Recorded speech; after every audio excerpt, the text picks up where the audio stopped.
What's up, guys? Welcome back. Kellen here with Droid Life, and we're taking a look today at the HTC One Google Play Edition. So for those not familiar, about 2 weeks after Google I/O this year, HTC announced that they were going to carry a Nexus-like experience device, which essentially was the one running stock Android. So to backtrack a little bit more, during Google I/O, Samsung and Google announced a similar device or a similar variant of the Galaxy S4, which they also called a Nexus-like experience that ran stock Android, got updates in a timely manner and things like that. So HTC and Samsung essentially joined with Google to offer their two flagship devices for the year on Google Play running stock Android, which is something, a lot of Android enthusiasts have been asking for a long time. We don't necessarily like custom skins. We want stock Android, but we also want the latest and greatest hardware from our favorite manufacturers. So that's what we've got with HTC One. It's now officially called the Google Play Edition. It runs stock Android, should get prompt updates.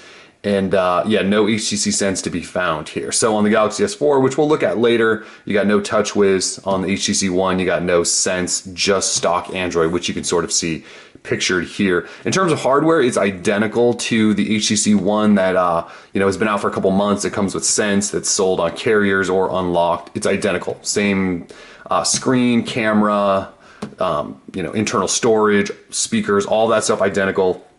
The only differences here are software. So we're just gonna do a quick tour, show you guys a little comparison, some of the software, and we'll get back to it later and maybe review, do some more comparisons, things like that. This is just a quick overview. So in terms of packaging, HTC One Google Play Edition box actually looks identical to the box that you get with the regular HTC One. They just changed the picture on the front and put Google up top there.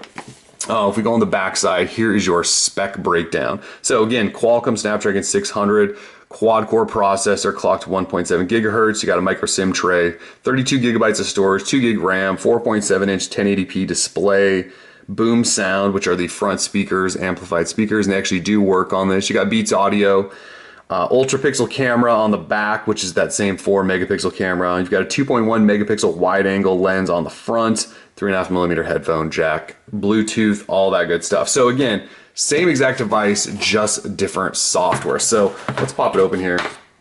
And again, like I said, the packaging is the same. Still says HTC One there. If you actually want to go in the box, you'll see you've got your micro SIM tray tool. You got headphones here, USB cable, and charger. So again, nothing has changed. Packaging hasn't changed. They just put a different picture of the phone. So let me go ahead and unwrap this here. Toss that aside, and here you go. So again, like I said, you've got the boom sound speakers, HTC logo, the sort of odd home and back navigation button setup that we're not the hugest fans of, so we're interested to see how that works with stock Android. There's your front 2.1 megapixel wide angle lens camera. On the back is your 4 ultra pixel camera with flash. This is the silver and white version. They're not making a black Google Play Edition, so this is your only choice. I believe with Samsung, you're only getting the white Galaxy S4. You can't even get the black one either. So you've got Beats Audio logo. There's no carrier branding because it's not tied to a carrier. It's fully unlocked, works on T-Mobile and AT&T's LTE. Should work on their HSPA as well. Bottom you got micro USB with microphone. There's your volume rocker on the right. There's your IR blaster / lock switch, and we'll have to see how that works. I believe it initially wasn't going to be supported, the IR blaster, but they may have built in a little software tweak to allow that to work. There's your headphone jack. There's your SIM tray. So the build is identical. And just to show you that, here's the Sense version, and here's the Google Play version. And mine's the unlocked one as well. So if we look at these, there is absolutely zero difference. And there shouldn't be. It's just a software change, not hardware. So you can see micro SIM tray in the same spot, lock switch, IR blaster, headphone jack, all in the same spot. Cameras in the same spot, flash, all that stuff. And I have the unlocked version, so you can see I don't have a carrier logo either. So it's really just a variant of the unlocked version. It just runs different software. Again, I've said that enough times. You sort of get the point. So we'll come back to this one to show you software in a second. But let's go ahead and boot this one up. And there is the Google logo. So I'm getting a little closer. I want to show you the boot animation. They've changed the boot animations because, so again, this is not a Nexus device. I'm not sure if I mentioned that. It's not a Nexus device because updates are handled differently.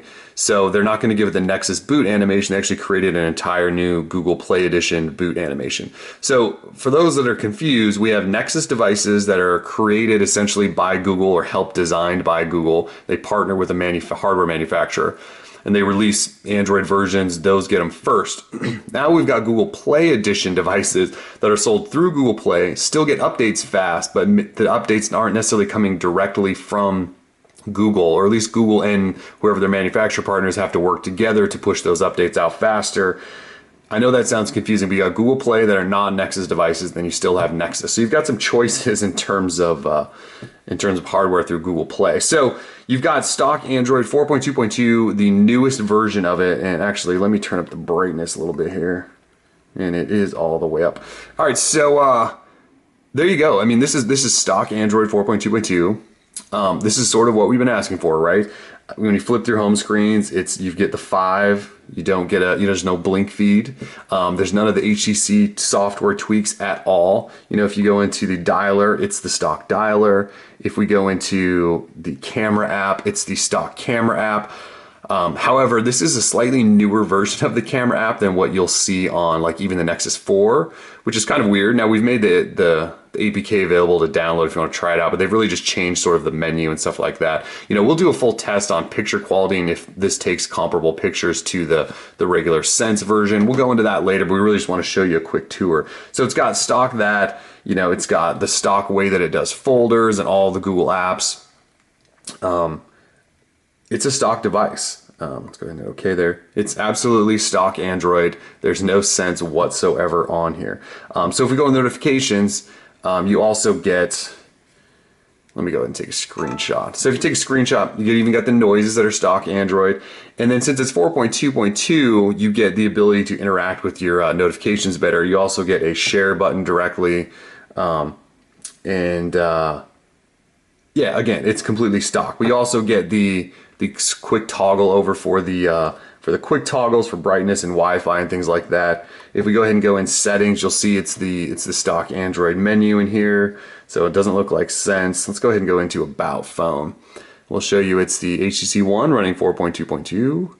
There's your kernel version, build number, all of that stuff. And when you get into that, that's when you start talking about HTC creating kernels and things for these devices. And that's where the updates aren't necessarily going to come directly from Google. Although there is a system update button that looks just like the stock Android one. So maybe HTC has to approve software, they hand it over to Google, and then Google pushes the updates. We're not exactly sure how that's going to work yet. Still waiting for that first update to come out. So if we want to just show you kind of a mini comparison here. Here's the Sense version, stock lock screen. Here's the Android version with its stock lock screen. So you've got, your slide to unlock. And since it's 4.2, you can also access like your camera and, widgets and things like that on here. Over here, I'm running 4.1.2 and you can see the lock screen is completely different. So I'm going to go ahead and unlock both of these. On my unlocked one, there's your blink feed. Here's your stock Android. The app drawers look completely different. This one scrolls vertically, this one scrolls horizontally. So there's some changes there. Here's a quick look at the cameras. If I can get that to open. So camera software is completely different. You got stock bare bones here, and the HTC, is sort of known for having really great camera software. So you've got that going on. We can go ahead and go into settings here. All right, so settings menus, you can see the difference. The Skin Sense versions, this is the stock version. And HTC's added, there's like a Beats audio toggle. And as far as we know with the stock version, the Google Play Edition, I should say, Beats audio is just sort of always enabled, boom sound, all that good stuff. So you get more options here, less options here, but that's stock Android for you. So that's basically the overview I wanted to do. We'll dive in some more and just show you some differences as we see them. But one thing I did want to show you though is with the navigation button layout. To access Google Now on this, you do hold down home and it pulls up your search or your Google Now. I haven't enabled it yet, so you're not seeing it. If you do a double tap, you actually do get into your task switcher, so you can swipe apps away that way. The back button's there. You can't long press or anything on back to get anything, so it's just a back button. So that's going to take some getting used to, but I'm really excited to dive in to see what pure stock Android is like on this device, because I've already loved it as a Sense version. Now I'm ready to give it a shot as a fully stock version, see what we're dealing with here. So again, we'll have more throughout the next week or two, plus the Galaxy S4 version, and we'll hopefully help you guys decide if you really want to buy one of these or if you're just curious to learn all there is to know about them. So anyways, we're Droid Life. Peace.